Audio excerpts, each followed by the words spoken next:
এটাই হলো সেই বিখ্যাত লুকানো সুই কৌশল যা যুগের পর যুগ ধরে চলে আসছে। প্রথমে নিচ থেকে প্রথম সুই ঢুকিয়ে তার পাশ দিয়ে দ্বিতীয়টি আবার সুতা ঘুরিয়ে টেনে তোলা হয়। একইভাবে তৃতীয়টি পাশ দিয়ে ঢুকিয়ে সুতা ঘুরিয়ে টেনে আনা হয়। এরপর প্রতিটি সেলাইয়ের এই ধাপগুলো পুনরাবৃত্তি করতে হয়। শেষ সুইটি লুপের ভিতর দিয়ে নিয়ে সব উপরের লুপ তুলে আনলে একটানেই পুরো সেলাই লুকিয়ে যায়, একেবারে অদৃশ্য, যেন সেলাই করার কোনো চিহ্নই নেই। ধরুন স্বামীর অসাবধানতায় বিছানা চাদরে আগুনে একটা ছিদ্র হয়ে গেছে, চিন্তার কিছু নেই। আজকে আমি শেখাবো কিভাবে এই ছিদ্রটি মাত্র একটি সুই সুতায় মেরামত করা যায়। এই উপায় এতটাই কার্যকর আর সৌন্দর্যপূর্ণ যে দোকান থেকেও এমন নিখুঁত কাজ হয় না। কাজ শেষে দেখবেন ছোট ছিদ্রটাই ঢাকা হয়নি, বরং সেখানে সুন্দর একটি তুষার ফুলের মতো নকশা তৈরি হয়েছে। যদি জামার ভেতরে সেলাই বা লাইনার বাইরে চলে আসে তবে কাটবেন না, হাতার ভিতরের দিকটা বাইরে এনে সোজা করে নিন। এরপর সমান্তরাল সেলাইয়ের কৌশলে সার্কুলার ভাবে সেলাই করুন। ডান পাশে এবং বাম পাশে একইভাবে সুই ঢুকিয়ে সুতা টেনে আনুন। প্রতিটি সেলাই হবে একে অপরের সমান্তরালে। পুরো হাতা সেলাইয়ের পর টান দিলে দেখবেন সেলাইগুলো সম্পূর্ণরূপে ভিতরে চলে গেছে আর নিচের অংশ হয়ে গেছে সুন্দর ও পরিপাটি। যেসব মোজা আর পরেন না সেগুলোর এক টুকরো কেটে প্যান্টের পায়ের মুখে লুকানো সেলাই কৌশলে সেলাই করুন। এতে প্যান্টটা কিছু লম্বা হয়ে যাবে এবং আরো 3 থেকে 5 বছর পরা যাবে। যদি শার্টের কলার ঢিলে হয়ে যায় তাহলে সেটিও ঠিক করা যায়। ভিডিওতে দেখানো কৌশলে একবার ওপর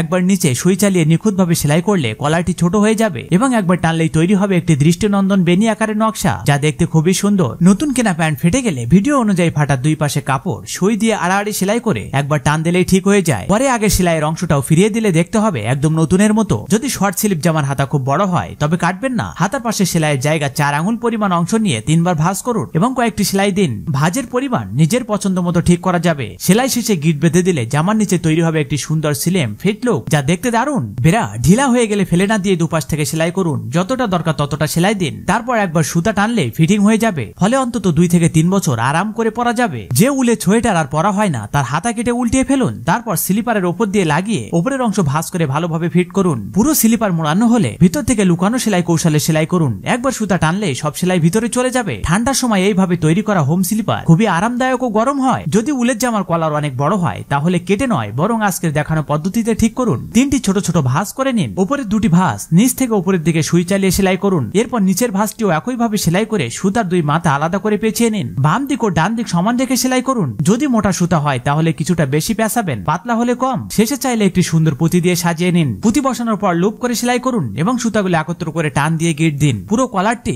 ছোট হয়ে যাবে এবং একটি সুন্দর ফ্যাশনেবল বাটারফ্লাই কলার বা ছোট চাইনিজ কলারের মতো দেখতে হবে, যা দেখতে যেমন সুন্দর তেমনি আধুনিক। সবশেষে অনুরোধ থাকবে ভিডিওটিতে লাইক দিয়ে চ্যানেলটি সাবস্ক্রাইব করতে ভুলবেন না এবং ফেসবুক থেকে দেখলে অবশ্যই ফলো করতে ভুলবেন না।